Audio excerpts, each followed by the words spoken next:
Assalomu alaykum azizlar. Bugun sizlarga juda mehribon, sabrli va ishonchli burch buzoq burchi haqida qiziqarli ma'lumotlar aytib o'taman. Diqqat bilan tinglang. Balki siz ham buzoqsiz yoki sizning eng yaqin insoningiz shu burch vakilidir. Buzoq burchi 20-apreldan 20-maygacha tug'ilganlarni o'z ichiga oladi. U yer sitxiyasiga mansub.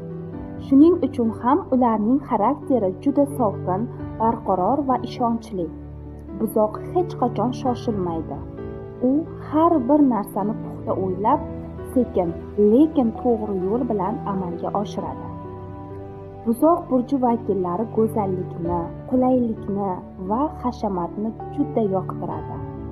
Ular tabiatni sevadi, shinamlikni yoqtiradi va har doim barqarorlik izlaydi. Ammo bir narsa aniq, buzoqning ishonchini qozonsangiz, u sizni umrining oxirigacha qadrlaydi.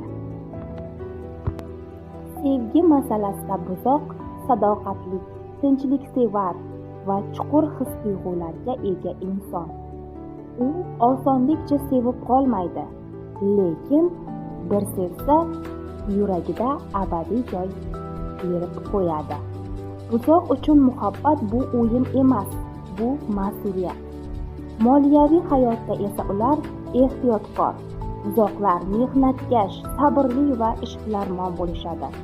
Ular boylikni birdan topish emas, asta-sekin halol yo'l bilan orttirishni afzal ko'radi. Ammo buzoqning o'jarligi ham bor. Bir qarorga kelsa, uni o'zgartirish qiyin. Bu ularning kuchli irodasi va qat'iyatining belgisidir. Xullas, buzoq burchi sadoqat, mehnat, go'zallik va barqarorlik timsolidir.